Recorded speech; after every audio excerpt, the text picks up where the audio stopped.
Welcome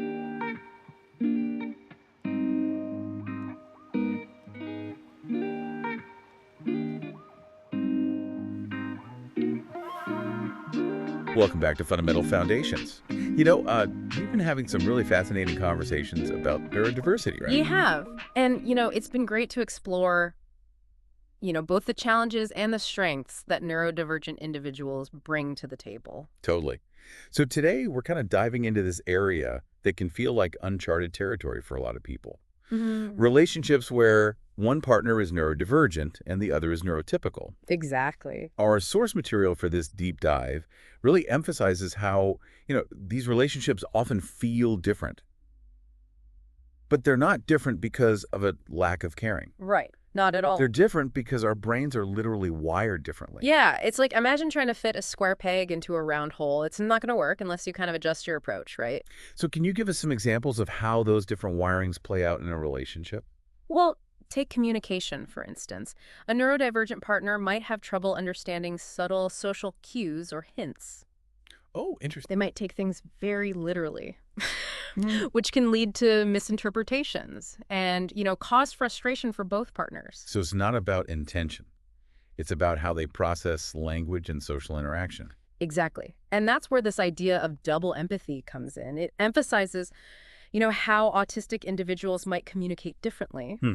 and might need a bit more time to kind of process information. Okay. And neurotypical partners, on the other hand, might need to be a little bit more explicit and direct in their communication. Gotcha. So it's a two-way street. Both partners have to adapt their styles to build that bridge of understanding. Absolutely. Instead of dropping hints, try saying something like, "Hey, I was thinking it'd be fun to check out that new Thai restaurant on Friday. What do you think?" Right. It leaves less room for misinterpretation. Exactly. It fosters clarity. Love it. Hmm.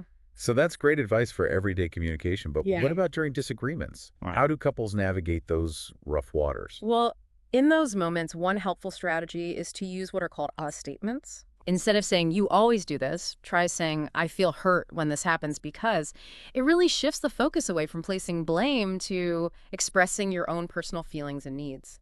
That's valuable advice for any relationship, but I can especially see how it would be crucial when navigating the complexities of neurodiversity. Exactly. So we've explored communication, but the source also highlights sensory challenges as a common obstacle. What makes this area so tricky for couples? Well, imagine walking into a room that's visually overwhelming with bright lights and flashing screens. Oh, I can't even imagine. Or a restaurant that's so noisy you can barely hear yourself think. Right. For a neurodivergent partner, these sensory experiences can be intensely uncomfortable, even painful. Wow. So it's not about being picky, it's a genuine physiological response. Precisely. So that's where empathy and creative solutions come in. Instead of dismissing those sensitivities, brainstorm some alternative date ideas, Okay. things that are more sensory friendly.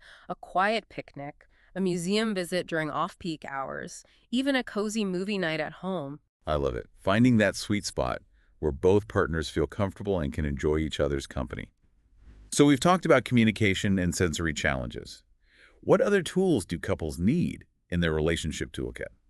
Well, emotional expression is another area where things can get a little complicated. How so? Neurodivergent individuals might express emotions differently, or they might struggle with identifying and articulating their feelings. So how can those differences in emotional expression lead to misunderstandings? Well, let's say a neurotypical partner expresses love through grand gestures or frequent verbal affirmation, Okay. while their neurodivergent partner shows affection through acts of service or quality time.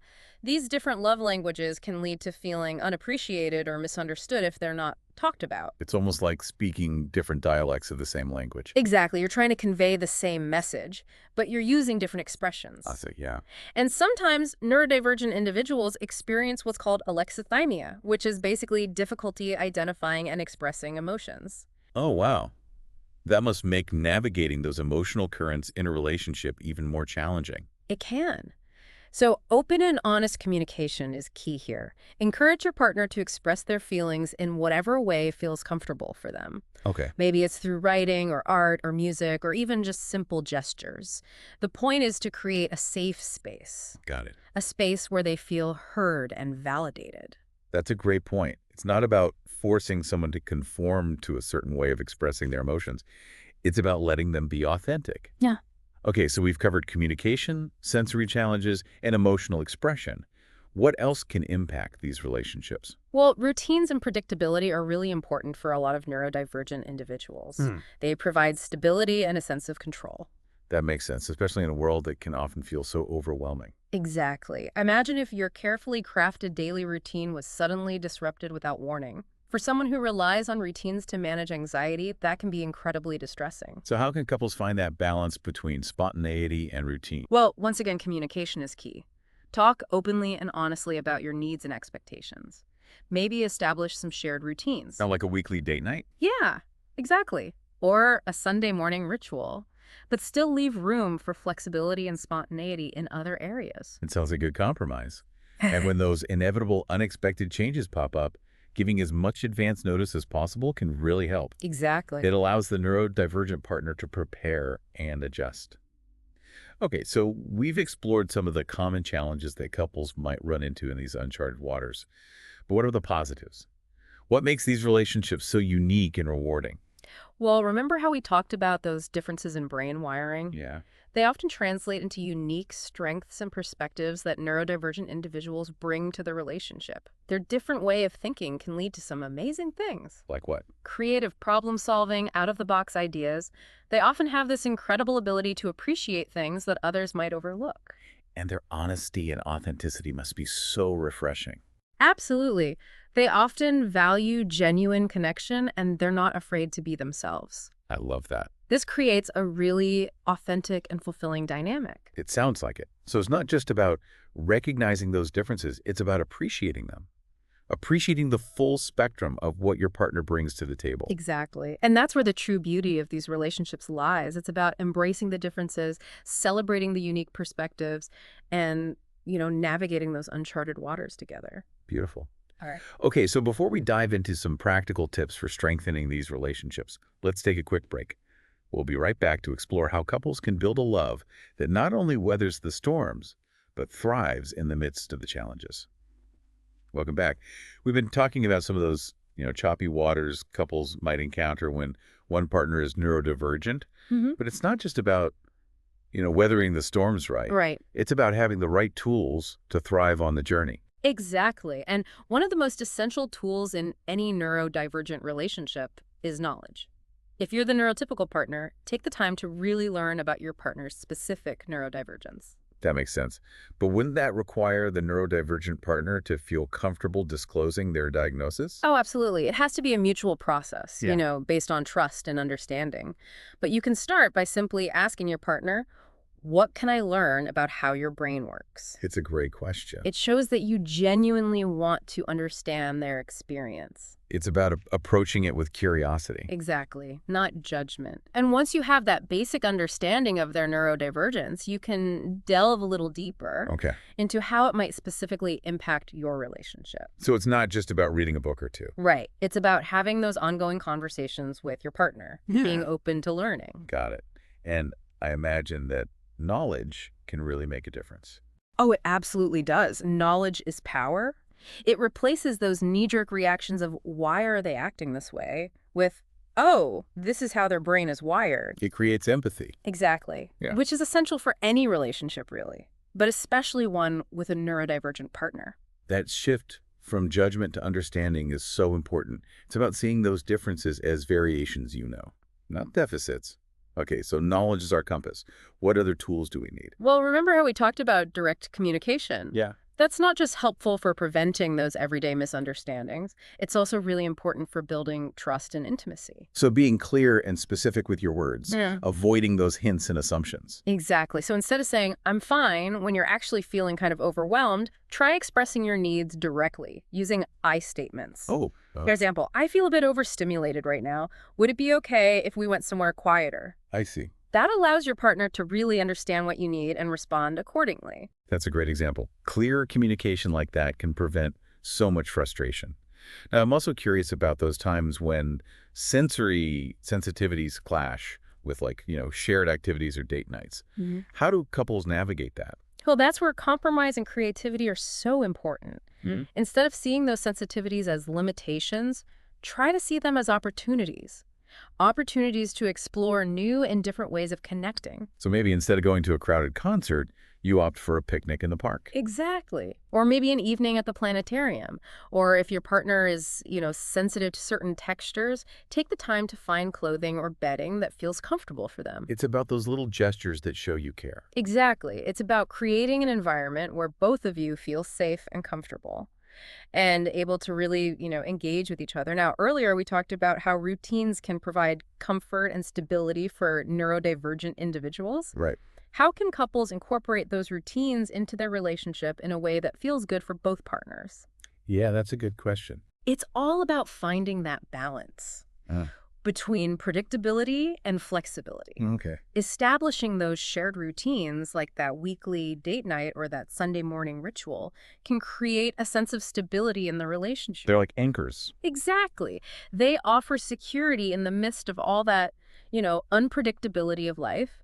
And when those inevitable, unexpected changes do come up, giving your partner as much advance notice as possible can really make a difference. It helps them adjust. Exactly. So it's about respecting that need for predictability without, completely sacrificing spontaneity. It's interesting. We often focus on accommodating the needs of the neurodivergent partner. Right. But what about the neurotypical partner? Oh, that's a great point. It's crucial for both partners to feel seen and heard and supported. The neurotypical partner shouldn't hesitate to express their needs and, communicate their boundaries as well. So it's a two-way street. It is. It's about creating a dynamic where both of you feel comfortable being yourselves and expressing your needs without fear of judgment. Love that. And, sometimes even with the best intentions and, all the self-care strategies in the world, couples might need a little extra support. Oh, absolutely. And that's where seeking professional guidance from a therapist specializing in neurodiversity can be so helpful. Therapy can really make a difference, can't it? It can. It provides that safe and neutral space for you to explore those challenges, celebrate your strengths, and figure out how to move forward together. It's a sign of strength to seek help, not weakness. Exactly. And you're not alone on this journey. There are so many resources available, both online and in your community. Reach out, connect, build that network of support. Those connections can be so valuable. Okay, so we've covered a lot of ground in this segment. Yeah. We talked about the importance of knowledge, direct communication, sensory considerations, emotional expression, and the role of routines. What would you say is the most important thing for our listeners to remember? I think the most important thing is to remember that love is a journey. It's not a destination. It's a continuous process of growth, understanding, and adaptation. Embrace the challenges, celebrate the victories, and never stop exploring those uncharted waters together. Beautifully said. And remember, we're here to support you on that journey. Yeah. Up next, we'll be diving into the power of celebrating strengths and seeking professional support. So stay tuned. Welcome back to our deep dive. We've talked about some of the challenges of neurodivergent relationships, but I really want to focus on the positive side now. Okay. The strengths and rewards, Right. Yeah. Amidst all the talk about navigating differences, it's so easy to forget that neurodivergent individuals bring these incredible gifts to their relationship. Absolutely. And those differences can lead to some pretty amazing things. They can. I know this couple where the husband is autistic and he is just insanely talented at woodworking. Wow. And his wife, who's neurotypical, she helps him with, the business side of things. And it's so inspiring to see how they, combine their strengths and create something beautiful and successful together. That's awesome. Neurodivergent folks often excel in areas like pattern recognition, problem solving, creative thinking. They might have this deep passion for a specific topic or just, a different way of approaching challenges. And that can be so enriching. For both partners. Exactly. And it's all about recognizing and celebrating those strengths, not just focusing on, those areas where the differences might cause a little friction. So how can couples create an environment where those strengths can really, blossom? Well, one powerful way is through verbal affirmations, something as simple as, I'm just constantly amazed by your dedication to your art, or your ability to focus on details just blows me away. Little things like that can really go a long way. Right. It's about acknowledging those qualities that might be overlooked or even, stigmatized sometimes in other contexts. Mm-hmm. Exactly. And, beyond those verbal affirmations, think about how you can support your partner's passions and interests, maybe help them set up a dedicated workspace for their hobbies, or, actively look for opportunities for them to share their talents with other people. Yeah, just those little gestures, they can really speak volumes. They do. So, supporting a neurodivergent partner can be a lot sometimes. Yeah. Emotionally demanding. What advice do you have for the neurotypical partner who might be feeling, overwhelmed or burnt out? Well, you have to remember to prioritize self-care. It's like putting on your own oxygen mask first on an airplane. You Right. can't really help anyone else if you're running on empty. Okay, so how can they replenish their energy? Just find activities that bring you joy and make time for them. It could be anything, taking a long bath, joining a hiking group, reading a good book. The point is to carve out time for yourself without feeling guilty about it. It's not selfish to prioritize your own well-being. Not at all. It's essential. And sometimes even, with the best intentions and self-care routines in place, couples might need a little bit of extra support. Yeah, and that's where professional guidance can really make a difference, Find a therapist who specializes in neurodiversity.